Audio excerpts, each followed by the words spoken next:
years ago, they used to have grave robbers, Yeah. you know.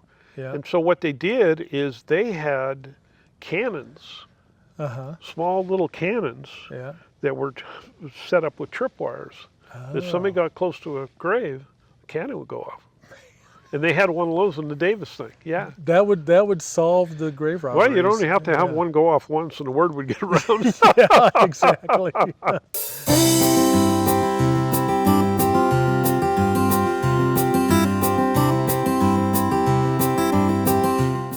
Well, welcome to Been a While. This is our grain bin gazebo, as you can see behind us. Yeah, very cool. As you can't see because you're looking the wrong way. Yeah. As I have you sitting the wrong way. But do this with guests. You're our 6th episode. And it's actually the 7th, but the first one I hadn't figured out the audio yet, and it was horrible. So Well, you got to start. you got to start somewhere, right. Yeah, and I missed that one. It was some good stories. The reason we do it is I like to capture stories. I like to share them and let people know out there that it's just kind of so much bad news out there and stuff like that. No question. Let's get some good news. Let's get some fun and have a good time. And you know the thing is, 99% of the people you meet are the finest people on earth. Oh, It's that's just right. that little tiny bit Yep. that are really bad. You Mm-hmm. know, and even though you walk in the store or something, up on the way up here, we stopped at Walmart to pick up a few things. You know, and people have a smug face. It's like, Yeah. well, I'll tell you what.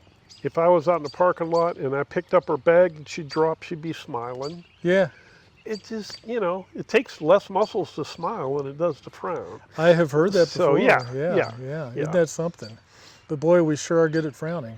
So Yeah. you're not. I can tell immediately. Well, it's a matter if you're a happy guy. if your bottle's half full or half empty. Yeah, Mine's that's half right. full. Yeah, yeah. It's not half empty. Nice. And it's the top half, right? Yeah, exactly. Yeah. Yeah, good deal. So, Well, tell me a little about yourself. Tell me a little bit about your RV life, how long you've been RVing and camping and all that me, fun oh my. stuff. Well, originally from Erie, Pennsylvania, right on the bank of Great Lakes. Okay. And so after college, spent a couple years in New England going to college, and I found out that the New England winters were much easier than the winters on the south shore of Lake Erie. We had less snow usually. In New England, it would get cold, it would stay cold, and then summer would come. In the south shore of Lake Erie, it was hot, cold, hot, cold, hot, cold, hot, cold for about 6 months. Really Yeah. interesting. And so I have a close friend that lives up in mid-state Pennsylvania, and we're old high school buddies, so we go back that far. Nice. And he sent me a note, I think it was about a week and a day ago. He said it's snowing. Because it's only April. Yeah, that's right. Yeah, that's right. Yeah, we lived in Colorado for years, and I think they just had snow a couple days ago. Well, they like So, that up there. And the yeah, same they thing with do. the Pennsylvania folks. They like that. They can have it. They can enjoy it. I said, Yeah. the only snow I want to see is on the Christmas card you send me. That's right.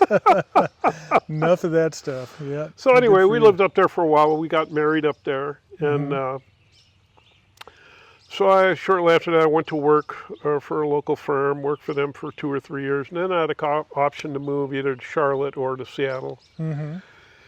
Seattle was attractive because I would have had territories of Washington, Oregon, and Alaska. And I'm an avid hunter and fisherman, Oh man. and that was hard to pass up. I guess. But it was so far away from home. Yeah. Yeah. So we elected to come to Charlotte, North Carolina, and never looked back. The growth in Charlotte was going on when we moved there. It's never stopped. Yeah. Biggest mistake I made was putting a cent into my 401k. I shouldn't have done that at all. Should have taken all that money and just bought property, I bet. because the property has increased in 40 years 20-fold. Whoosh. It's incredible. Just Man. incredible. Yeah, that's amazing. So moved to Charlotte, and then worked in a sales job for 7 years. And then I had a couple little girls, so Yeah. decided to get off the road, and I took a procurement job with one of my customers. Okay. And interestingly enough, being on the road for 7 years, 7.5 years, I had customers all over the Carolinas. Yeah. Yeah. Every city, every town, every engineering firm, every construction firm, prisons, single engineers, I mean single office engineers, Yeah. all the plants, utility plants, pulp and paper, textiles. Good You know, the fun grief. thing about textiles, when I would go to headquarters for textiles, Uh-huh. you go in the restrooms and they all use linens because their business is textiles. Oh, So there were no paper towels. It was all linens. it was all linens. Yeah. Interesting. Yeah. You wouldn't find that today. No, but back in yeah, the day, probably, and yeah. that would have been early 80s. Early 80s, yeah. Yeah. And that's when textiles were really strong in the Carolinas. They had a textile college there to train people about finishing and dyeing and all the Oh, things that had to sure. do with textiles. Because all the textiles had moved down from New England Okay. to the Carolinas region. Sure. Uh-huh. And so with the advent of NAFTA and us letting everything go offshore, all that Yeah. stuff went offshore. Yep. So all those little towns were just and continually are devastated. Coupled with that, the thing that followed shortly after, on the crest of the what we call the Piedmont, right where it goes into the mountains, huge furniture industry. Oh, Burlington Industries sure. and all kinds of different furniture making up there. Okay. Well, shortly after textiles, all the furniture Furniture went went offshore. offshore. So all those little cities are decimated too. Goodness. I mean, I had, some of the plants, like I had Hanes Printables, they make underwear. I had all the plants, and I knew the lead, what do you call it, the engineers for the plants, because I would help them with equipment and this and that. And they're all gone, all of them. So we have all these little towns that had dyeing and finishing operations or spinning operations. Cannon mills that made cannon towels, Yeah. all yeah. gone. Little town I live in, it had a huge textile following, Springs Mills, and Spring Made Sheets Okay. was their trade name, and probably a household name back in the 50s and 60s. Right.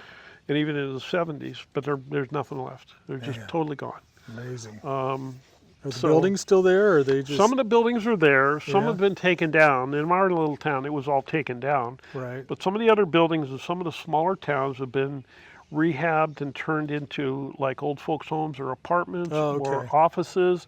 In one case down by where my daughter lived in a little town in the middle of nowhere, and all these are next to a river or stream because they used to have water wheel. Oh, okay. That's Sure. how they got That's going. the power, yeah. And that one, it was made into a church.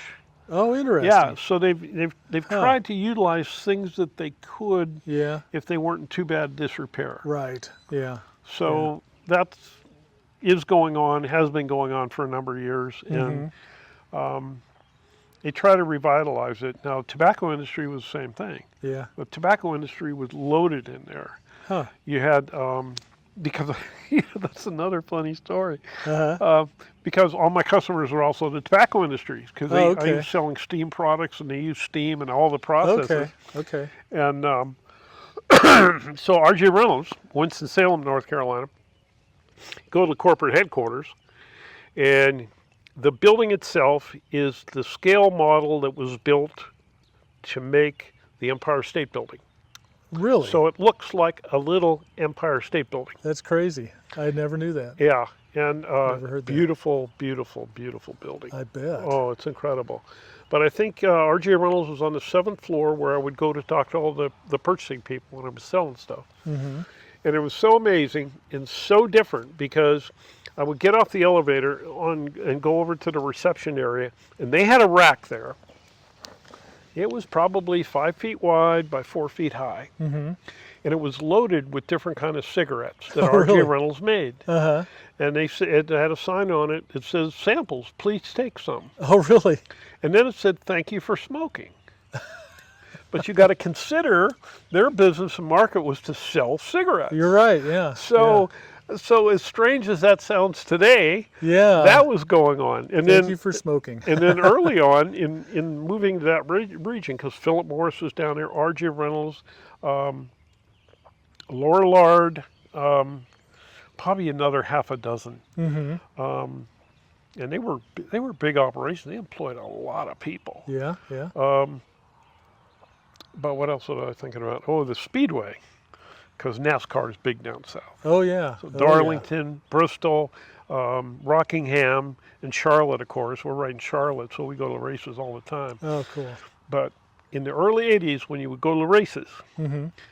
after you got in the gate, there would be kids there. You remember the orange newspaper sacks that you Yeah. sling Yeah. around? Sure. They all had orange newspaper sacks. Uh-huh. They were full of packs of cigarettes, You're kidding. and they were handing them The out for kids were samples. kids were doing this. Yeah, Okay, yeah, that's a little different. yeah, yeah, yeah. But it's just so different you'd ever find today. You can hardly find a Yeah. place you can smoke anymore. Exactly. Yeah. Exactly.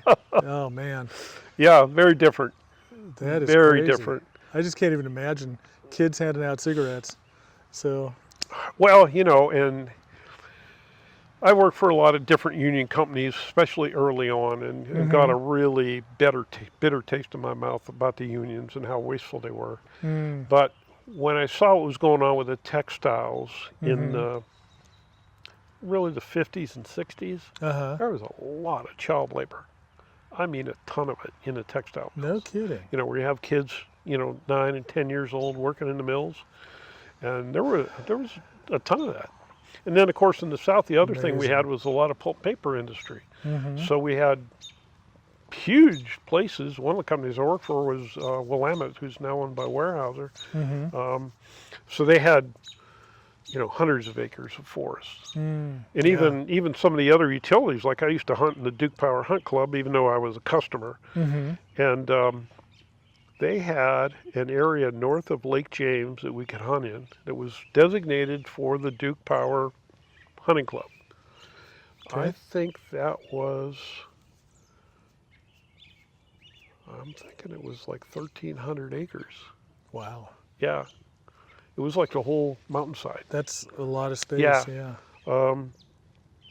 Goodness. So it just, and back in those days there was more land because the cities hadn't moved out yet. Sure. Mm-hmm. Like we had a little internal built in Charlotte, and that was there when I moved there.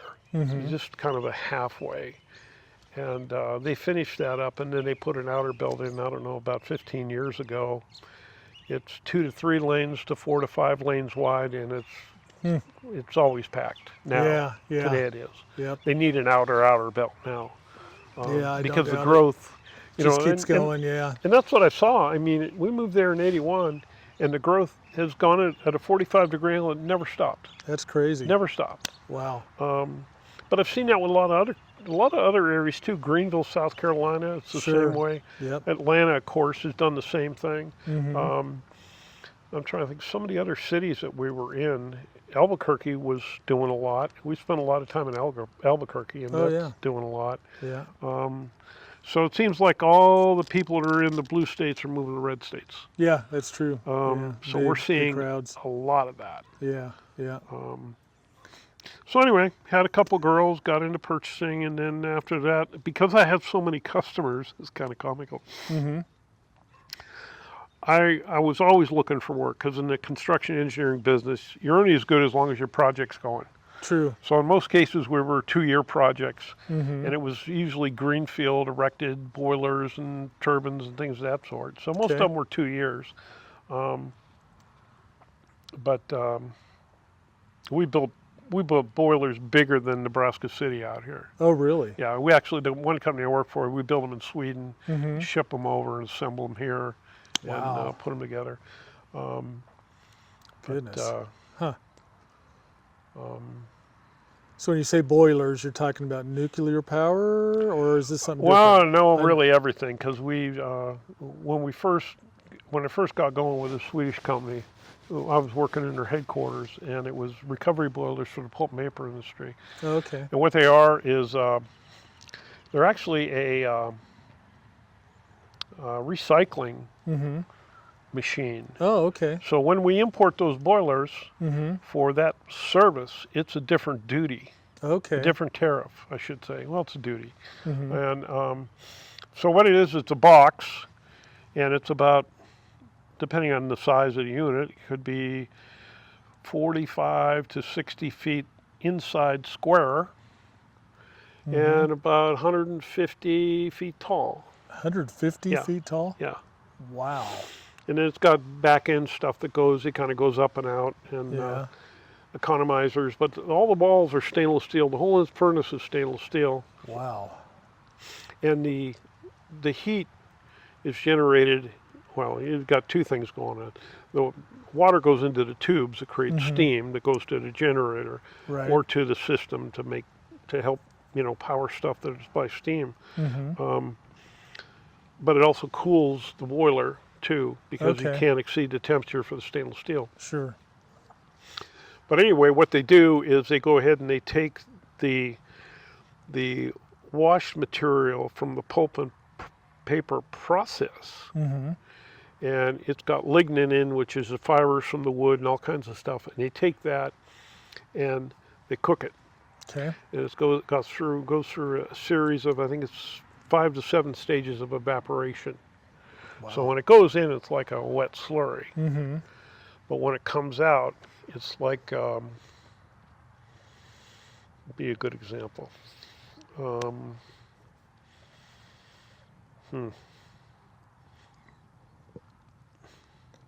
Is it 150 feet tall?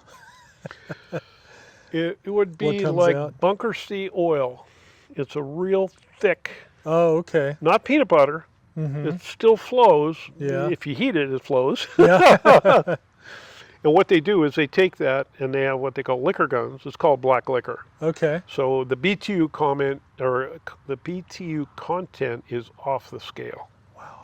So it's very, I don't want to say explosive, but it burns readily. So what they do inside these recovery boilers is usually they have guns on either side of the furnace, usually a gun on each side, and depending on the furnace, could be more. Yeah. And what they're doing is they shoot that slurry to the center of the firebox, and they use burners to ignite it. So there's a ball inside this firebox all the time in the middle. Oh, interesting. Huh. And the liquor guns are oscillating like this to keep the ball in the center. Yeah. So it's just a burning ball in the middle, and then you have all your waste gas goes up, and it gets cleaned through precipitators and scrubbers and things of that sort. Yeah. But in the bottom, when it's burning, there's a product that comes out of there that's what they call is smelt.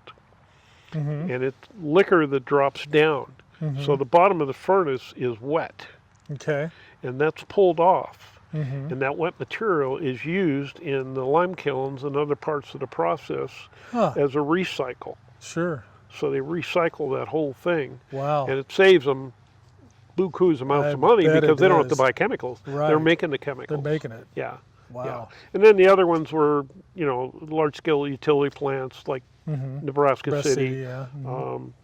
And in some cases, we got involved with some, Gotta throw another log on here. yeah. Keep us warm. I've been around a campfire in a while. You're talking about nuclear power and heat and stuff, and I'm getting cold. This isn't quite nuclear, but Well, actually, the last plant I built was designed to burn coal and wood. oh, really? Yep. Yep. I'm not sure they did the wood for the performance Uh-huh. because it was had to be qualified for wood to get the grants or whatever. And after that, I'm not sure they did burn a stick of wood. Yeah. But that was They had to be able to. about 11 years ago, and my budget for that was 1.2 billion, Whoosh. and that was to buy Man. the boilers and the turbines and the buildings and all the other stuff. Good It's grief. probably 3 times that today. Yeah, I know? don't doubt it. Good night. 1.2 billion. But the small nukes are coming. When I worked for B&W, we were working on a reactor design called Empower, and B&W had invested $10 million of their own money to design it. And it was really a slick design. The way, and really the neat design really had to do more than anything else with the circulating pumps. Okay. Because most circulating pumps are outside the unit. These were internal, and they looked like boat propellers. Huh. And the propellers would come through the containment. And Wow. it was really slick design. But they never did go ahead and get the full NRC approval. Really? They dropped it because of money. I mean, they're just couldn't put any more money in. And what happened is that was shortly after Fukushima. Yep. And Fukushima killed everything. Yeah, it did. Yeah. So I mean, it was just like another Chernobyl. And so what they did do then is they were designing a lot of the parts for all the other people that were coming up with a smaller modular, like TerraPower, which I think is owned by Bill Gates. That's one. There's 3 or 4 in Canada that are doing small modular. And then you've got, hell, 6 or 8 now in this country are doing small modular. And it's anywhere from 10 to 50 megawatt per unit, and then they could stack the units. Okay. So to try and make them economic. And the other thing they try to do is make everything so it's shippable all over the road. Okay. So, because that's a big deal to try to get stuff. Like, I'll give you a case in point. This plant that I built in Virginia, the last coal plant I built, we had to bring our Toshiba generator from Japan up to barged it up to Knoxville. Then we had to get the governor's approval for Virginia and for Tennessee because it was the heaviest haul that had ever been made in the state of Tennessee or the state of Virginia. Wow. And it even got worse because we had to go through some of the National Park Service roads, so we had to get approval from them too. And it took a year to get all that stuff set up to make the move. Goodness. Yeah. Yeah. And That's crazy. once you get it off the barge, it's crawling at maybe 5 miles an hour, and you got to go up and down hills, and Oh yeah. it's a job. I had one guy working for me full time. That was his job, Yeah. to make sure that got from the barge to where it was going safely. Yeah. And of course we had contractors doing it, but he was there to watch them. Make sure it was Yeah. going. Yeah. Now tell me, okay, these micro nukes. I did a little work with Lincoln Electric System here in town, and I just taught a class for them. They were talking about the micro nukes, how they'd like to see those. So size-wise, if I saw a micro nuke going down the road, what would I be looking at? I mean, is it still pretty big? Container. Shipping container? Yeah, but it depends on what you're using it for, because if you go back into the early 60s, the UDT teams, what are called Navy SEALs today, had mini nukes Oh, back in those days. Wow, no idea. So in the company I worked for, B&W, we did all the nuclear propulsion for the U.S. Navy. So all the aircraft carriers, all the submarines, that's all our stuff. Oh wow. Yeah. Wow. Okay. So there's going to be a lot more of them. The safety is whack. Safety is not a problem, but people are still thinking it's a problem. I got a funny story for you. Hartsville, South Carolina, there's a coal plant and a nuke plant down there called H.B. Robinson. And I was down there talking to one of the operators one day, because I had all kinds of equipment at the plant. Yeah. He said, "You're not going to believe it. One day we got a call from a little old lady on our lake down here, because there's, I think it's Lake Robinson. It's what they use for the cooling water. And it's a big lake down there. So there's people who live on the lake. Yeah. Some lady called up. She was so nervous. There were all these little green protons floating around in the lake. Green protons. Green protons. Okay. And she was right. There were green things floating around in the lake, but they weren't protons. I used to sell one of these things called a ball cleaning system. And it was an online ball cleaning system. And what it would do is take little foam balls, and they were about that big around. Yeah. Well, depends on the tube size, because they're made to go through a tube. When it goes through, it cleans it. Oh, almost like you clean a rifle of a gun. Sure. You know, not to wear it out, just to clean it. Just clean it, yeah. And then some of them had little abrasive rings on them. Yeah. So when it went through, it would squeeze it and clean the tube out. Okay. And you use hundreds of them at a time. Yeah. And what it does, you have to design it a certain way in a water box, so it goes around in the circulation system and comes back, and then it's got a catcher. Okay. Well, the catcher has a screen on it to make sure it catches all the balls. Yeah. Well, for some reason, part of the screen wasn't working, and the balls got out. Oh no. And they had like bright green ones and orange ones and yellow ones, and she had all these green protons floating around out of the lake. Oh, you that's can't funny. make this stuff No, up. that's funny. Oh man. So yeah, it's just you know, doing all the things we used to do, it's just, you got stories, honestly, about everything. I don't doubt it. You know, like project management, you know, a lot of the sites that we would go to, depending on where they were at, we had to get that site blessed by the Indians. Oh yeah, Like you go to sure enough. Canada, we did a big job over in Calgary area, and then up in Nova Scotia, and I'm not sure we did any ones like that in the U.S. But the ones that were out, you know, out in Hawaii was the same way. We did a plant out in Hawaii, and had the local folks bless it, and you know, it was just part of doing business up there. Sure, yeah. Because we want to make sure, you know, when you go in there and you're doing something for a customer, you want to make sure that everybody's happy. Oh yeah. You know, first thing we usually do is go up and we have a big informal meeting up there with the townspeople and have some kind of a lunch or something and just tell them what we're doing. Yeah. You know, because you want to. Now, was that part of what you did? Was that? No, I didnn't do it. No, we had people that did it, but just to get a positive vibe. Sure. Oh you know, yeah. Because you know, the other thing could be is like, well, you got all this truck traffic and you got all these people coming in our town and all this other stuff. Well, yeah, they are. They're buying food. They're buying gas. They're buying groceries. And yeah, I mean they are. Oh yeah. So there's you know, two ways to look at that. Right. So interesting. Wow. So yeah, and then I ended up with just following. I had 13 different jobs. Yeah. 13 different major companies I worked for, I should Man, say. Goodness. But I only used 6 resumes. Oh yeah. Because I knew so many people. In some cases, I was getting information on the job I was applying for by the people that were inside to let me know who else I was competing against. Very nice. I mean, it was because I had friends. You know, in some of the cases, I wasn't competing with anyone. And so when they made me an offer, it wasn't quite good enough. Yeah, exactly. Exactly. Oh, that's funny. So yeah, it was a comical. It just it was a good time. Oh, that's cool. So much fun. Oh yeah. So how long have you been on the road now? Tell us about your road story on this. Well, we were going to build a house, and then COVID came along. The house price doubled. So that same week, we put the contractor on hold. And I've been looking at campers, so we went down and we bought a camper. We knew exactly what we were going to buy and who we were going to buy it from. So that makes shopping easy. I'm sorry? That makes shopping easy when you know what you're going to buy and who you're going to buy it from. Well, nice. yeah, but it takes a lot of research. Yes, it does take a lot to get You know, there. it's just like taking a trip. You don't just get in the car and go. It takes.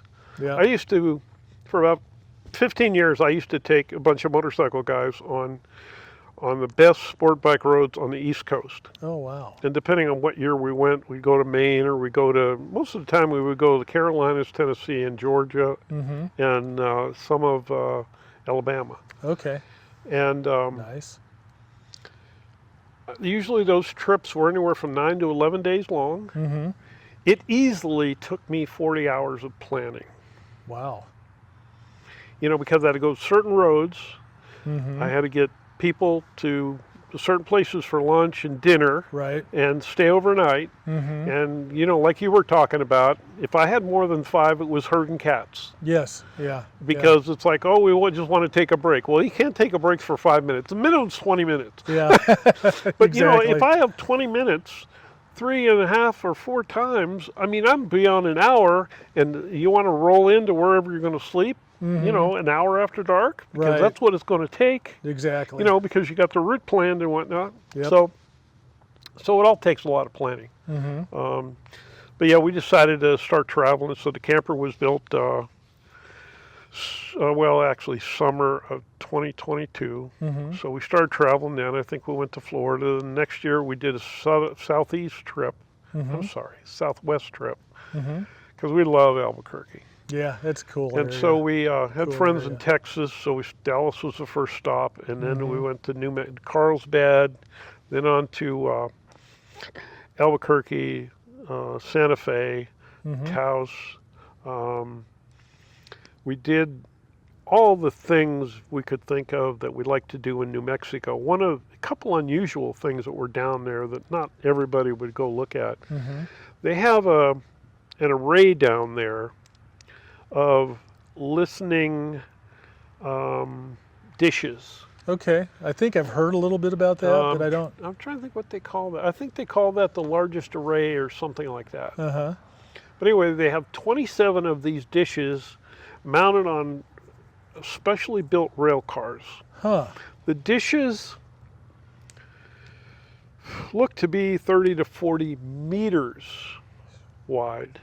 Mm-hmm. These are big, These are big dudes. big dudes. Yeah. And what they are is they have a railroad track in the shape of a Y. I should say railroad, two tracks in the shape Uh-huh. of a Y. Okay. And they have these 27 different satellites that they can move around anywhere on these tracks. Okay. Each track length is 9 miles. Wow. So they can move They've got some around space. a Yeah. pretty good bit. Uh-huh. And they're down there listening for things in outer space. And they've got the scientists down there. It's kind of Wow. like, I don't know if you've ever heard of Arecibo down in Puerto Rico. Have not. Arecibo had the ground dish, and it was, I think, used on one of the 007 movies Oh, where he's okay. sliding down it. Oh, okay. Sure. But one of the hurricanes that came about 5 years ago destroyed all of it. Oh, man. It had 3 towers. When I was working in Puerto Rico, I went down there to see it one Yeah. weekend. It had 3 towers, and then it had the dish was ground supported, Mm-hmm.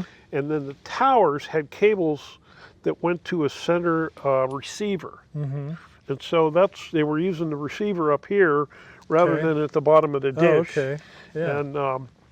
And they had all kinds of hotels and office buildings and things for scientists all over the world that were down there. It was really cool, really That cool is place. amazing. I was surprised it got destroyed, but the hurricanes will do that. They will do it. Yeah. I always want to take my wife down just to look, just to see it, because Yeah. it's really impressive. Pretty impressive. Yeah. Really was. Human ingenuity is truly amazing. What people can come up with, like the boiler you were talking about, and I mean, who would sit down and go, okay, I think I'm going to design a 150-foot high boiler or a 20-meter.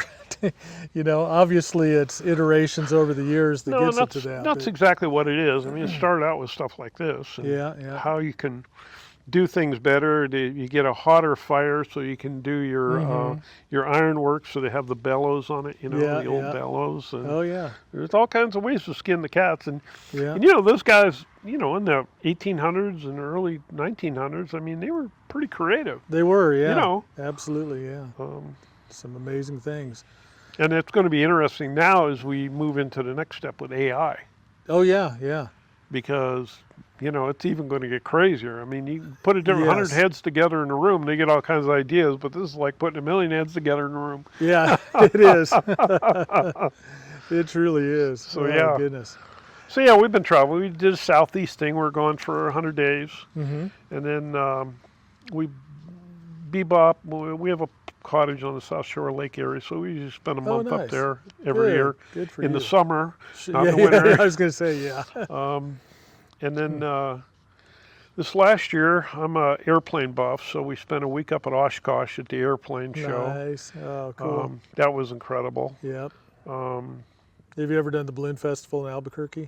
Yeah, a number of years ago, I took a Yeah. bunch of guys out there. That was memorable. I bet. It was Yeah. memorable because on that same trip, we went out and we spent a bunch of time out there. We flew out to Albuquerque, Mm-hmm. went to the Balloon Fest, and we rented a car, and we went up and we did the Cumbres and Toltec Rail, Mm-hmm. which is real coal-fired trains. Oh, yeah. Yeah. And then we went over to Durango and Silverton, and that's Sure. another real coal-fired Yep. train. Yep. Those are day trips each. Yes. Mhm. Guys were nuts, and and when we did Durango and Silverton, the aspens were in full yellow. Nice. So pretty. Nice. Yeah, and the weather in Beautiful. both cases was perfect. Mm-hmm. When Gail and I did the Southwest trip for 100 days, we did those again. Oh, yeah. and I it's so bet. good. Yeah. But then we went down to Midland, Texas for the Confederate Air Force Air Show. Oh, interesting. That was really cool. Yeah. Um, I bet. yeah, really, really unusual. And at the one in Oshkosh last year, they had the only 2 B-29s that are left flying together with a Lancaster 4-engine bomber. Mm, And they're all in the same photo, nice. all of them. It's just, because you're not going to see much of this stuff anymore. No, you're not. I mean, stuff is happening. You can't get the volunteers. You can't get the money. Pretty soon Right. all this stuff's going to be on the ground. yeah, it's not that's going gonna in be the air. sad. Yeah, it is sad. Because we go to a tremendous number of museums Mm-hmm. just to see the things that we want to see. Yeah. And and we always find a little something new that we never Yeah. knew about, which Oh, is yeah. kind of cool. Yeah, Um, absolutely. Like I was down in this Davis gun museum, Mm-hmm. and they had a door alarm, and you put this thing on a door, and when somebody goes to open the door, it fires a 22 caliber shell. I think it fires a blank, Mm-hmm. but it's like a doorbell for your hotel room. So if somebody were to try to come in, Mm-hmm. it would go off and alert you. That would be You know, that'd be before alerting. we had all this fancy electronics that Yeah. we have It today. was a blank 22. Hopefully Yeah, blank. Yeah. yeah. Interesting. And then one of the other things that they had, which I'd only seen once before, and that was at the NRA Museum in D.C. Mm-hmm. Yeah. You know, Yeah. and so what they did is they had cannons, Uh-huh. small little cannons Yeah. that were set up with tripwires. If somebody Oh. got close to a grave, a cannon would go off.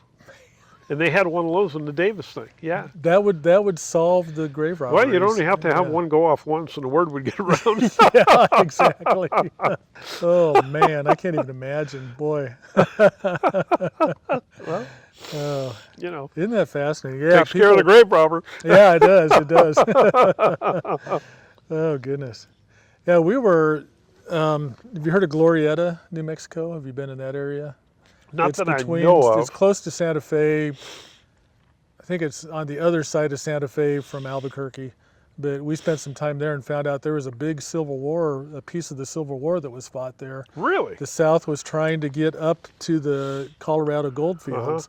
And if they could have got to the gold fields, they would have probably had an upper hand in the war. Right.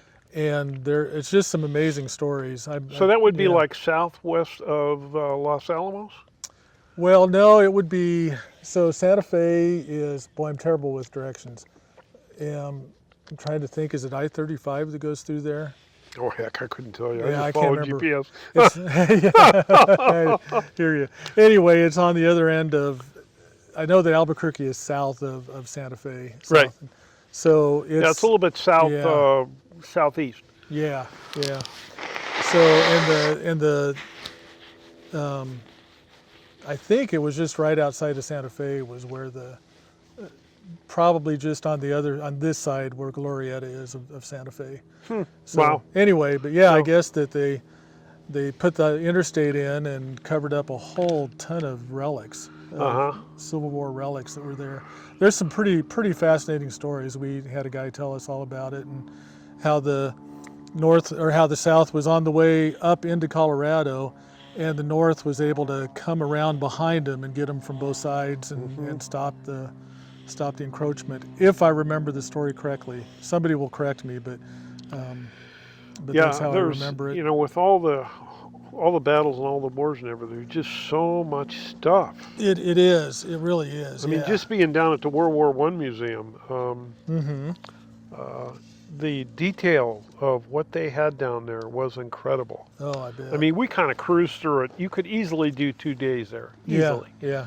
And the building itself, unbelievable. I mean, it was designed in 1921. I thought it was designed in like 1968. Really. And Wow. the workmanship, Yeah. you could go down just to see the building and the tower. We Oh, couldn't go up in the man. tower because we were doing maintenance. Yeah. But you can go to the base of the tower and see the columns and whatnot that form it. It's how incredible. neat. It's just incredible. Wow. And you know, when we take these trips, we're looking for the Big Bang. Sure. Yeah. You know, so Yeah. another place we saw out not too far from where that large array was in New Mexico was a sunspot laboratory. Sunspot Laboratory. It was a really cool place because whenever you drive into it, all the roads had names. All the road names were planet names. Okay. Pluto, yeah. Mars, all stuff like that.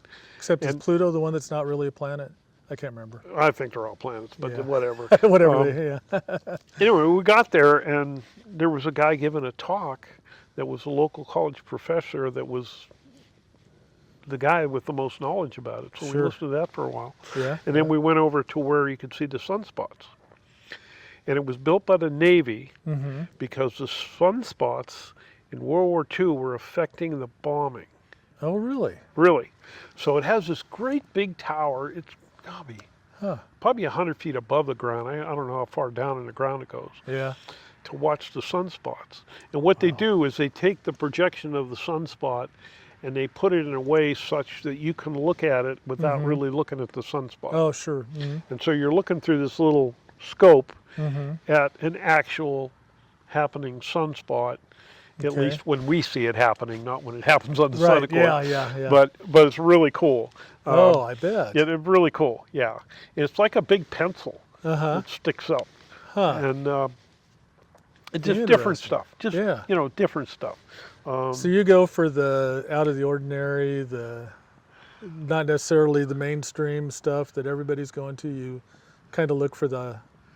I mean, is that a true statement, or Well, you do all and or all the above? Well, we can, it's kind of all the above. It's whatever Yeah. trips our trigger, but it's got to Yeah. be either it's got to be on the way and we have time, Mm-hmm. or it's got to be a big enough bang. Yeah. That's all. So- So the World War I Museum, Mm-hmm. big enough bang. Yeah. The Speedway thing up here, the American Speedway thing, that's a big bang. Yeah. I was just going to ask you. So you mentioned that you're going to go to Speedway. That's here in Lincoln. What's the big bang about it? Why do you want to go? Well, we've been to most of the. This is my blurb first. Yay, Lincoln. Okay. Oh yeah, it's well, we didn't even know about it, quite frankly. Mm-hmm. But a couple of years ago, when we were in Albuquerque, we went through the Al Unser Museum in Oh, Albuquerque. sure, yeah, Because he's yeah. from Albuquerque. Yeah. They said, "Well, we're glad you showed up because in another month or so, we're packing up, we're moving." I Oh said, wow. Where are you moving to? We're going to Lincoln, Nebraska. No kidding. What the hell's in Oh, I Lincoln, don't Nebraska? know anything. Good grief. And what it was Yeah. is the number of foot traffic. Uh-huh. They couldn't get enough traffic through the museum. Okay. Because when you go to Albuquerque, you're thinking about Indians. You're not thinking about True. racing. Yeah. Now, if you were in Indy, you'd be thinking about racing. Right. Yeah. Now, apparently, there was already a big museum for cars Mm-hmm. in Lincoln. Yeah. Speedway is a So big thing. I don't and- know a thing about it other than it's 240,000 square feet. Yeah. And I can tell you, I just went to the Davis Gun Museum, and that was 40,000 square feet. And I spent over 4 hours in that museum. Yeah. And I yeah. was trying to move as quick as I could because I had my Mhm. wife with me, and I know she wasn't there, but she was waiting for me. Yeah. And we just want to see the wow. Yeah. And yeah, it for definitely sure. had the wow. The World War I Museum definitely had the wow. Mhm. Yeah. But the building, Mhm. the building really surprised me. Yeah. Because we've been down to World War II Museum in New Orleans a couple times, Uh-huh. and I was kind of expecting something like that. I Yeah. didn't know the World War I Museum had started so long ago. Uh-huh. Sure. Yeah. That was the other thing that was funky about, let me think here, where we were at. Trying to think of the towns and whatever. But the Yeah. Davis Museum is Claremore, Oklahoma. Okay. And also in Claremore is the Will Rogers Museum. Oh, okay.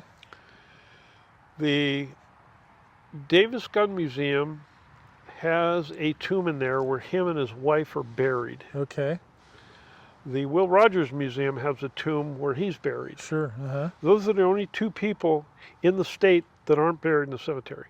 Huh. Yeah, it's just fun, just odd Just stuff. little odd facts. Yeah. Interesting. And while yeah. we were there, actually, we met. Well, it's the only people we know of that are buried. Yeah, yeah. yeah. There's Yeah, that. I'm sure there's a bunch of bodies buried all over the place. While we were there, we met Will Rogers' great-granddaughter. Oh, how cool. Yeah, they were having some kind of a party going on there. Oh, And then man. I looked at some of the history, and actually, Will Rogers' farm and ranch got burned out in the Palisades fire. Oh, really? Yeah, I didn't know that. Oh, no.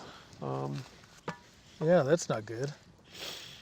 I So, know yeah, a and they lot of stuff got hit there. Yeah, she said they saved some stuff, but Yeah. all she basically has left is what they have now in that museum. Oh, my goodness.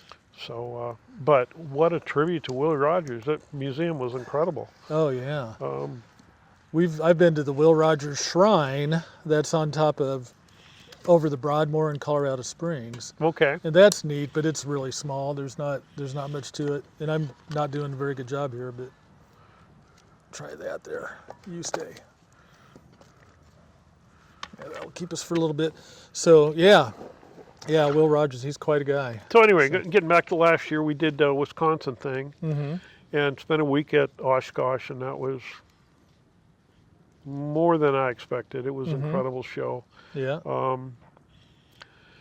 My brother went with me, so he Oh, flew up to nice. Milwaukee. Well, it's actually a stranger story than that. The way the EAA does that, Mm-hmm. they're, of course, a member organization, been around for a long time, Yeah. and they're always looking for funding. Mm-hmm. So, I tried to get a hotel room up there the August before the show the next year. And Mm-hmm. the show's around June, July. I think it's July. So almost a whole year out. Huh? Almost a whole year out. Yeah. Mm-hmm. All they had left was the Days Inn or the Motel 8s, Super Yeah. 8s, $250 a night. Oh man. So I called my brother up. I said, I'm dragging a camper up there. Yeah. Yeah. And so he flew into Milwaukee. We spent a couple of days playing up there. Mm-hmm. Went to the Harley Museum. Oh yeah. Went to the factory to watch them build the engines. Did they have free samples there too? No free No. samples. But most of the work Oh, was being that's done cool, by though. robots. Oh, I bet. Yeah. And I they bet. were not new robots. They were, I'm going to say, circa late 90s robots. Oh, really? Yeah. That old? Wow. But you could see where the people would go to load the machines. Mm-hmm. In some cases, the machine would take it to the next machine. They wouldn't have to move it or anything. Yeah. And it's a lot of automation. That's I mean, a amazing. lot. Yeah. So he did that and tested all the beer places up there. It has some great fish because they're, right on Lake Michigan. Oh there. yeah. Yeah. Another place that was kind of interesting, my wife then flew up after my brother left. Mm-hmm. They flew in and flew out on the same day in the same airport, so that made it easy. Oh yeah. And took my wife around, did a lot of the same breweries and whatnot, and Mm-hmm. went up to the Kohler manufacturing plant Mm-hmm. in Kohler, Wisconsin, Yeah. where they make the Kohler fixtures, toilets, Sure. tubs, all that Mhm. stuff. And I'm pretty familiar with building stuff like that. A lot Sure. of it's casting. Mm-hmm. Then you make your ceramic pour and whatnot. And they had automated casting machines in some Mhm. cases. Some cases they were making the castings. The guys were Okay. making them. Yeah. Then they had one line that would do the whole thing, make the casting and pull it out. Make it, pour it, pull it out, Mm-hmm. and send it on. And they're doing toilets and urinals and bathtubs and Oh, sure. anything Mhm. you'd think of. Yeah. But one of the things I saw that I didn't believe, Mm-hmm. I couldn't believe it, was when they were powder coating the cast iron tubs. Mm-hmm. And I'm familiar with powder coating. We use a gun, Oh, sure. Yeah. not up there. They Huh. had this big, like a clawfoot tub, Yeah. and the guy's powder coating it. He's got a rod stick. Mm-hmm. I want to say it's about 8, 9 foot long. Yeah. One end has got a weight and the other end's got a basket like this. Uh-huh. And the basket's about that deep. And he's going over that hot tub and he's shaking it. And the powder is falling on the tub. Huh. And that's how it's powder coated. No kidding. I couldn't believe it. I couldn't believe it. And the other thing was they took us in right through the whole factory, right by the melt shop. So we're seeing the molten metal coming out of the Oh, bucket man, and how everything cool. else. Yeah, How cool. it was really cool. Yeah. But Kohler has some money invested in Kohler, Wisconsin. I mean, big Oh, I time. bet they do. I bet they do. And they had a lodge up there where, a lot of the immigrants would come and stay. Now it's turned into a hotel. Yeah. But that was quite interesting. Anyway, we ran around Wisconsin and got the cheese curds and Oh yeah. stopped at some of Did the they squeak? the what? The cheese curds, did they squeak? Because if Yeah. they don't squeak, Yeah, you they're gotta not get real. squeaky ones, Yep. Yep. Okay. So yeah, we did all that, and then we headed down to down through some of the different small little towns and hit some of the Yeah. mansions and museums, and then Sure. we had to go to a wedding in August, so in Philly. So we kind of planned a trip. We didn't originally want to go to Philly, but because we had to go to the wedding, we thought, well, we'll go ahead and we'll make this trip, short trip, because we're going to do Minnesota and all that other stuff. Oh, We didn't yeah. have time to do it. Mm-hmm. So we made a shorter trip, ended up going down to Philly late August, and then did the wedding thing. And then we said, well, we're down here in Philly. I mean, We've been through Maine a bunch of times. Let's go to Nova Scotia. So we went up to Oh, Nova nice. Scotia and did Nice. that and had killer lobster, killer seafood, Oh, killer yeah. scallops. I bet. Yeah. And then on the way back, we hit all the mansions in Rhode Oh, Island. yeah. That was something. I bet it was. That yeah. was something. Wow. But I honestly would put any of those mansions that were up there, and there's 4 mansions you tour up there, against the Flagler Mansion in Florida. Oh, Because okay. Flagler was the guy that did the railroads in Florida. Yeah. That mansion is something. I mean, you go into one room, and it's all this gold leaf. And you know what gold leaf looks like. It's Oh, very yeah, expensive, it's too. incredible. Yeah. It wasn't gold leaf. It was aluminum. Really? It used aluminum because back in those days, they couldn't process aluminum like you do today. It was more expensive than gold. Really? Yes. Oh, interesting. Okay, so he was actually showing off. Yeah. Well, and that's why he built it, to Yeah. show, and so the average person could come in and see that kind of thing. He This built it guy's for got that reason. aluminum. Yeah. That's It's incredible. incredible. And then some of the Wow. things that we did see on that Florida trip, we're about done with Florida. Yeah. Throw a little more log on here. We were down at, there's a center down there over towards Sarasota that is dedicated to the guy that started the duck stamp. Oh, okay. And so it's got all the duck stamps in there. I can't remember the guy's name. I'd have to look it up. Yeah. But they talked about the osprey feathers. Because in the 20s, the ladies liked those big white osprey Oh, sure. feathers. Yeah. So they were killing off all the ospreys. Oh, But there was a time where ounce per ounce, the osprey feather was worth more than gold. no kidding. Yeah. Man. Yeah, I can understand why that would happen. And there was not good, but, it went on to talk about the game wardens and whatnot trying to quell the poachers from killing off all the ospreys. Yeah. Because they have ospreys down there now, but there was a time where there weren't very many of them. Wow. Interesting. So yeah, it's just and that's what we kind of go for, the oddities. It's like, gee, that's surprising. I couldn't have even guessed that. Yeah, you know? seriously. Yeah. Yeah. So that's kind of what trips our triggers is find different. Well, one of the things was in Nova Scotia, Halifax. Biggest naval disaster in North America. Yeah.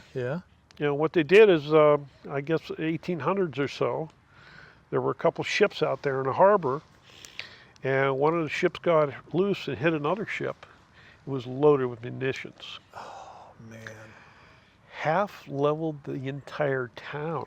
Isn't that crazy? Yeah. Oh, goodness. And I forget how many thousands died and how many were wounded. Yeah. But it's the biggest naval disaster in North America. Goodness. Way back in the days. And another one is not too terribly far from here on the Mississippi, where they had that, at the end of the war, they put all the released prisoners on the boat. It's supposed to hold 300. I think they had 3,000 on it.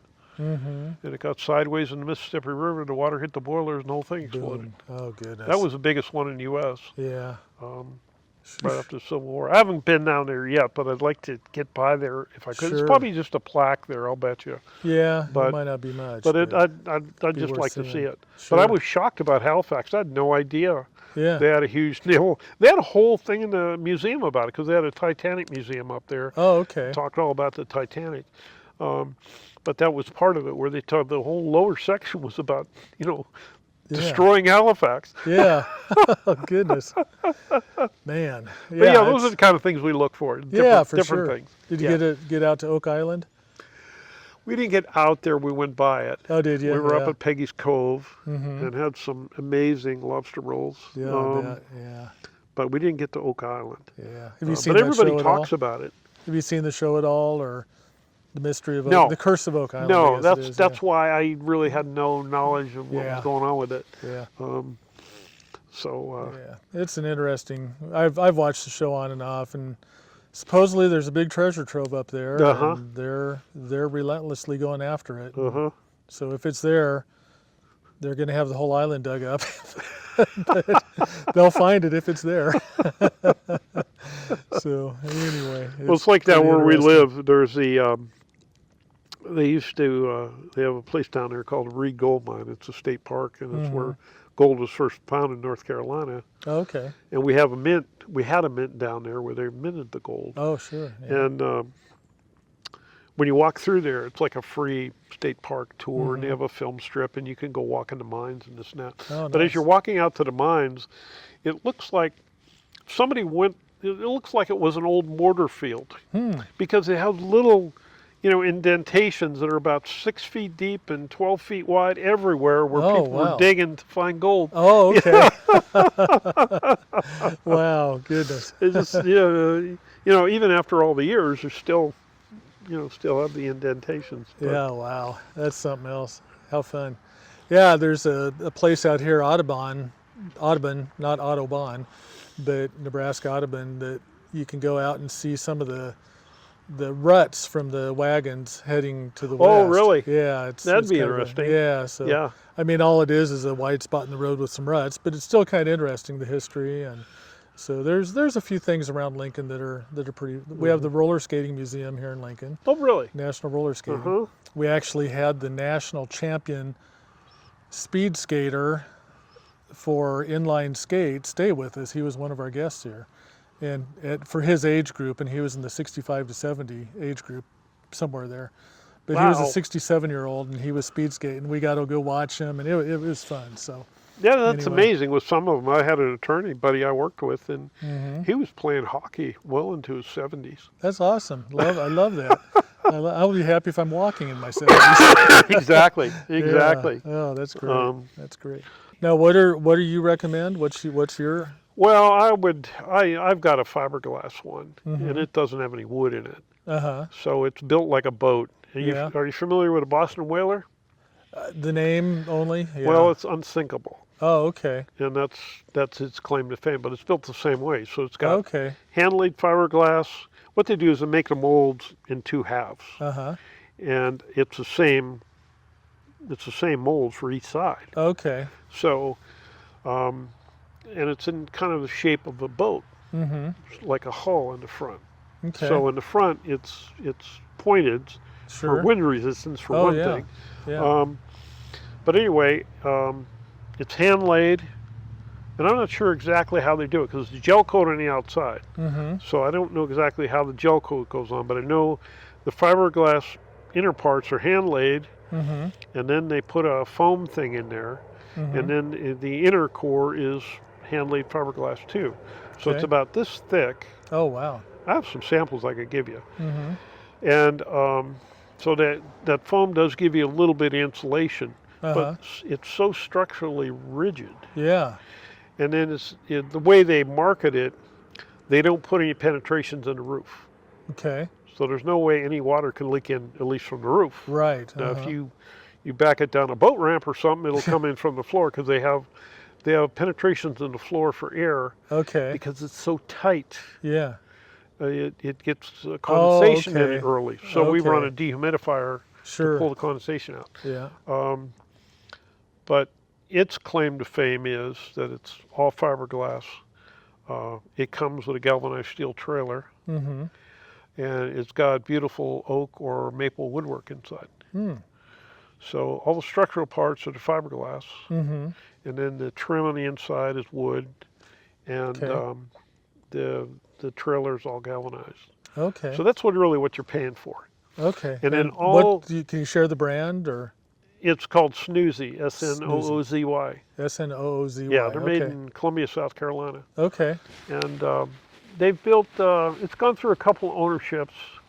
I think the first owner built 200 or 300, Uh-huh. and the current owner, I think he's up to around 300. Oh, okay. So it's a they're small, around, very you small. just don't see many, and they're all custom. Yeah. Okay. So you can kind of order it, you could actually order it as an empty shell and Uh-huh. do everything yourself. Oh, okay. So know- how are things like air conditioning? Is it all on the side, or if it's not? It's on through the roof? back, It's on the actually. back. Okay. But the thing that I liked about it is all your appliances, the air conditioner, the refrigerator, the microwave, the heater are all plug-in. They all physically plug into Oh, a interesting. 110-volt outlet. Okay, So I can go to Walmart and replace any one of them. that's amazing. And Yeah. because I've had the gas and electric Mm-hmm. Dometic refrigerators, Uh-huh. the price to fix those Oh, things, yeah. yeah, forget it. I'm not Yeah. doing it. So what I did, I've got an AC/DC refrigerator freezer in my truck, the Mm-hmm. little one. Yeah. And so we transfer the stuff back and forth. We don't carry that much food with us, so Oh, okay. we transfer that back and forth whenever we need to, Sure. and Uh-huh. that kind of gives us the belts and suspenders too. And then if I'm going somewhere and I don't take the camper, I got a little cooler I can take with me. Okay. And we use it a lot of times in the house when the kids show up in Mm-hmm. for Easter and Christmas and things to put drinks in to just save room for the refrigerator. Mm-hmm. Yep. Um, so. Huh. So it's been really good for us, but it was mainly because all the research I did and was sick and tired of fixing the old ones. Yeah, I bet. Um, Yeah. because we'd replaced, oh, the sewer systems, we've replaced the water systems, the sidewalls. I'm trying to Mm. think what else. Um, I think that's probably it. Yes, But that's plenty. but it's Good but grief. it's so frustrating. And then even Yeah. the hot water tank, it's a plug-in. It's a standard Bosch 4.5 gallon little hot water tank, Huh. and it plugs in. So anything I take out, all I have to do is unplug it, unmount it, Mm-hmm. throw it away, and get another. For a whole lot less money. For a whole heck of a lot Yeah. less money. Yeah, Yeah. yeah. And that's Amazing. what I was looking for, Right. simplicity. And then I have Yeah. belts and suspenders, like I have a Coleman stove we use if we're Mm-hmm. setting up somewhere, Oh, sure. Yeah. and we have auxiliary heaters. I used to put a diesel heater in it, Mm-hmm. and so, but we prefer to just have the electric. That works for us. Mm-hmm. Simple, easy, and it only takes 15 amp. Mm-hmm. So, and then we're a little Yeah. careful. That's nice. We don't turn all the electrical stuff on at once. We're Mm-hmm. just a little careful, so we just use whatever we need to use. Right. And we have a shower, online water, the gray water, black water tanks. Sure. The black water tank is special. Oh, yeah. Now, Uh, I've never heard anybody else say that about a Blackwater tank. Well, this is totally different because Okay. all the ones I've had before had these ugly hoses that went on and valves that never worked. Right. This thing is I'm trying to think of the name of the manufacturer. It's the biggest known manufacturer of portable toilets in the world. Its name escapes me. It's Yeah, I couldn't tell you. I can't think what it was. Anyway, it's the biggest name. They're in all the campers. Oh, okay. This one has a cassette toilet. So it's a regular toilet on the inside. You wouldn't notice any Mhm. different from any other motorhome, Yeah. except it has a cassette that you pull out. Hmm. So there's no hose, Yeah. no hose anywhere. You pull this cassette out, and it's about the size of a carry-on luggage. Okay. It's got wheels on the bottom and a folding handle, Okay. Sure. and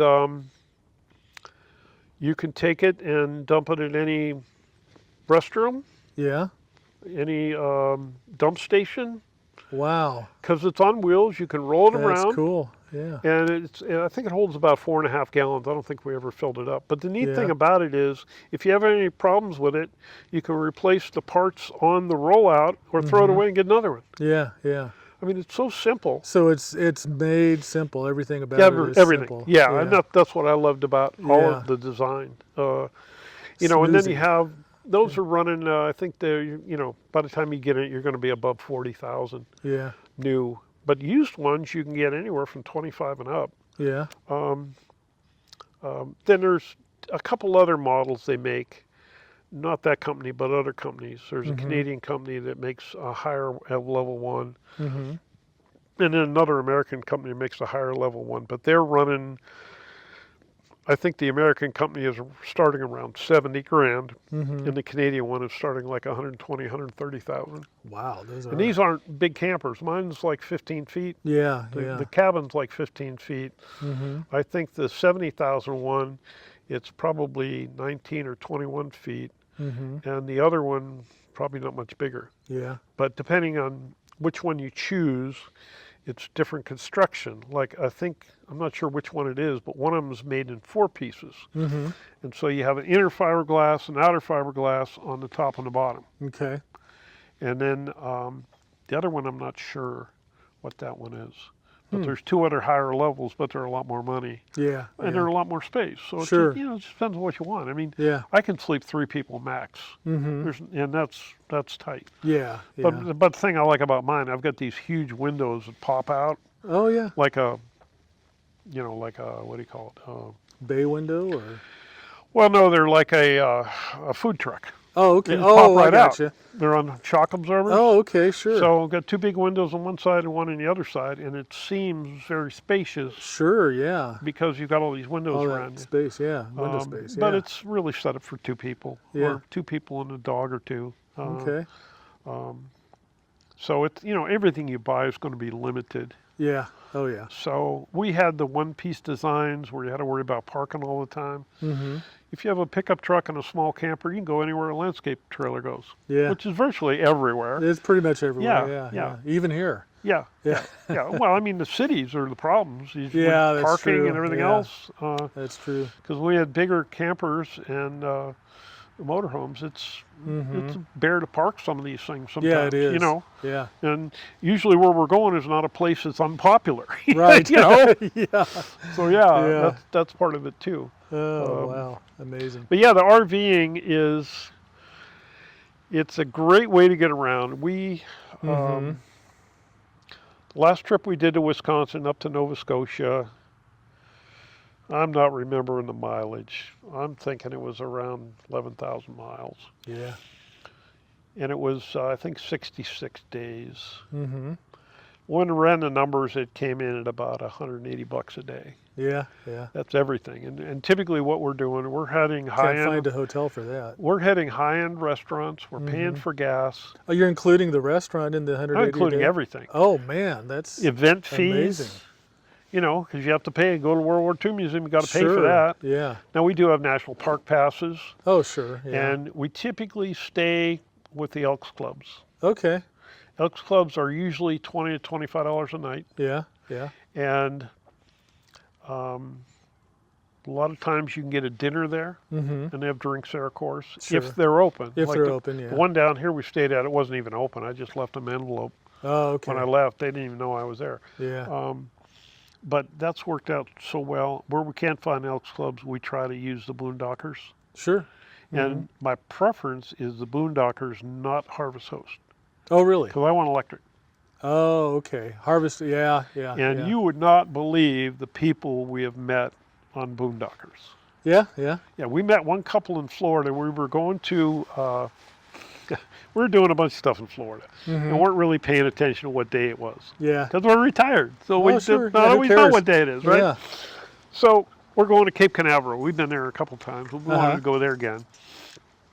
And we get down there to the gate, and we see the line. It's like, oh, heck, it's Saturday. Oh. We're not going here today. So we ended up going early to the Boondocker that was right down the road. Mm-hmm. And so we pulled in, I want to say at 1 o'clock in the afternoon. Yeah. And the guy was an ex-Coast Guard guy, cordial as could be, Yeah. Yeah. as was his wife. They, it's a funny story, they bought this 5-acre farm that unbeknownst to them had an orange grove on it. Unbeknownst to them. Yes, yes, yes, absolutely. They didn't notice They the didn't little know they had orange orange things grove. on the trees. Yeah, and I don't know how that came about, but That's anyway, funny. then they found out, no, they're growing oranges. That's awesome. And the guy was a big-time sailor. He had a fast, what's called a tritune boat that he had rigged up. He had rigged up so he could launch it himself, and he had a GPS-coupled rudder on it. And it was actually, the boat was made in Winston-Salem, North Carolina, because I did some research on it, because you take it down the road and trailer it, and then the outriggers would move, you could push them out. And so it made a pretty wide boat, Oh, but yeah. a very fast boat. Huh. And it was a narrow cockpit, so it's like a single cockpit airplane almost. Yeah. It had a cockpit in the back where you drove it from. Huh. steered it from, and an upper cockpit where somebody else could sit. Okay. But it was about that wide, Wow. and then the pontoons were probably that wide. Uh-huh. So when you went down the road and everything's collapsed, it doesn't take a lot of space up. So he had that sitting in his barn, and he was avid a drone guy. He was big Oh, into yeah? drones, so he was Yeah. doing drones. He was big into filming things, Huh. and him and his wife were wonderful. We spent all afternoon on our patio. Then I took him to dinner at this Yeah. local fish place that was owned by some football player. Had a fabulous dinner. Nice. They toured us around the area, Uh-huh. and then the next morning we went down to his brother's house, who was an ex-mechanical engineer for NASA. Oh, wow. But now that he's retired, all he does is skin and tan alligator hides. So he had a 14-foot alligator down there laying on the table Yeah. that he was working on. It's just, Oh, it's just man, like that's I say, the people hysterical. you meet, it's amazing. Yeah. And unfortunately, this guy, the Coast Guard guy, he did pass away Oh, no. a year after we were down there. Oh, shoot. So his wife's name Now- was Glenda, and we still stay in touch with Glenda. Oh, nice. But Good. but there's so many cool people. We met a couple out at the Elks at Albuquerque. We ended up staying out there for a month because my truck got hit, Oh, no. and I had to get it fixed, Yeah. which worked out great because we had an extra month to play around with. Sure, yeah. And so we did a bunch of stuff then, and the couple out there were just amazing. Hmm. And they were RVers too. Yeah. The RVs for us are just a way to mitigate cost Mm-hmm. and make our travel life easy. Yeah. Oh, yeah. Because I can stop wherever I want, whenever I want. Mm-hmm. I don't have to worry about necessarily getting to the next place if something happens. Right. There's no stress. Mm-hmm. The wife has a potty in the back. Yeah. Life doesn't get better than that. Life does not get better. So, yeah, it's Wow. it's great, and because we, especially with the motorcycle rides, you have to hit that hotel, Mm-hmm. at certain times. I can't tell you how many different trips we've had that we didn't have a camper, that we rolled into the motel at 10 o'clock at night, and the keys on the envelope in the door. Right. Oh, yeah. Yeah. And who went in there first? Yeah. Oh, goodness. So yeah, it's, I am floored that $180 a day average is what you're paying. Yeah. And that includes meals, and Everything. high-end All in. restaurants, and All yeah, in. that blows tolls, my mind. everything. All Yeah. in. And actually, the one to Nova Scotia, that included us coming back on the Cat, Mm-hmm. which is a high-speed catamaran Sure. Yeah. where you drive onto it, Oh, okay. and I think that was $600 Man. just to get from Nova Scotia to Maine. Man. But it's a once and done. You got to do it once. oh yeah, you gotta do it seriously. once. Yeah. Yeah. So really That's- cool. We met oh, a man. great couple there too that were from Nova Scotia. Yeah. But Yeah. you meet so many great people all over. That's one of the things that has come up in all of these conversations I've had, which I've recorded. You're like I said, 6th, 7th actually, but I've had many conversations before, and they're just great people. RVers are amazing people, and I Well- think it's a picture of most people. Period. It is. It is. Yeah. And it Most doesn't people- matter what country you're from. Exactly. No, We're it all the does same. not. Yeah, it's, we it's are. all the same. It doesn't matter. I've got friends down in Brazil, Mhm. Mexico, Canada. That's probably about it. Yeah. And they're all the same. Yeah. All the same. Yeah. When I'm And, taking yeah. different cruises, I always make sure I take my wife on the inner tours of the islands so she Mm-hmm. can see how some people really live. Yeah, it's a whole different world. When I worked for a Yeah. steel company, one of my main mills was in Trinidad. Mm-hmm. And so I used to fly down to Trinidad quite often. Yeah. And you go there's- by the shacks with the galvanized corrugated roofs and Yeah. all that stuff. I mean, Yeah. and a lot of the islands are that way with a lot of people. Yeah, you know. they are. Yeah, they would think $180 a day is would be amazing. People They- here don't they're know looking- how good they have it. They They don't. really don't. They But really you know don't. what we do too? Usually we'll have a small meal and a big meal a day. Mm-hmm. Some of the meals, it could be McDonald's hamburgers at night. Yeah. Or, like the other night, we were at the, what's it called? Osage Mhm. restaurant Yeah. at Top of the Rock in empty. Yeah. And I've been there. that had been over $200 for that meal. Yeah. You know, but it just, it just depends. I mean, if we can find something cool to go to, we're not going to worry about the money. But in a lot of cases, by us traveling with a camper, it saves that hotel bill. You don't have to worry about the money as much. I don't have to worry about the money. I don't have to worry about getting there. Right, yeah. Either one. Yeah. So to me, it's perfect. And because it's a shelter, I don't have to worry about tent stakes. Right. Once the ladies get beyond about 28 years old, they don't want the tents anymore. Yeah, exactly. They don't. And I can tell you, I didn't either. I was ready for. I don't mind the tents anymore, but but the ladies don't. They're not into that. Yeah, So I understand. That's fine. Oh yeah. We'll give them a warm place with a potty, and they can be happy. So. I love it. I love it. It's all good. Yeah. It's all good. Everybody got their own requirement. Yeah, that's right. That's right. But But yeah, the RVs are nice. There are a lot of people we meet. They're full time. Yeah. Oh yeah. We have, I imagine 50-50. Is that right? But yeah, probably even higher full timers. So yeah. And everybody seems to have a dog. We had a lot of people. There's a lot of dogs. Yeah, there's a lot of dogs. But we did trip across the guy in Springfield. We pulled into the Elks Lodge in Springfield. There wasn't anybody there except one guy, and he had a cage outside. It's probably 4 feet square. And so we're pulling up next to him, looking at it, saying, "Oh, this guy's probably got a dog." Not a dog. First time I've ever seen this in my life. The guy was from California. He had a turtle. Had a turtle. But what I wondered about, he was going to go to Nova Scotia.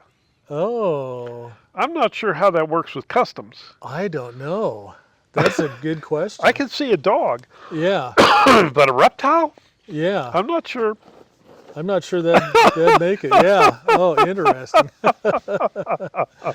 Interesting. That's the first time I ever saw that. Traveling with a pet turtle. Yeah. Well, hey, Yeah. I guess. He was a pretty good sized turtle, too. Yeah, I bet. Yeah, I bet. Oh, did he do tricks? Did he roll over? No, but he would come over towards you if you were there, probably looking for a handout. Yeah, oh yeah, I'm sure. Well, you got a big day tomorrow. Yeah, Sounds it looks like it. Better let you get. Yeah, we were bed. discussing whether or not to stay tomorrow night, and we started looking at the square footage. Yeah, like, oh my God. Yeah, you're going to be there because we're trying to schedule it. And we want to end up in Holland, Maine, or Holland, Michigan for the tulips. Oh yeah, the tulip weekend. Yes. So we thought that'd be fun to hit that. Oh, it'd be beautiful. It's like everything else. You got to hit it right. Oh yeah. Like the Albuquerque. I mean, if you go out there for less than 5 days, you may be disappointed because the weather and the winds. Yes, that's right. You never know what you can get. That's right. Well, anyway, it was great talking with you. Great to talk to you. Thank you for the wonderful Gary. accommodations. Oh, absolutely. We're happy to have you, and welcome back anytime. I look forward to it.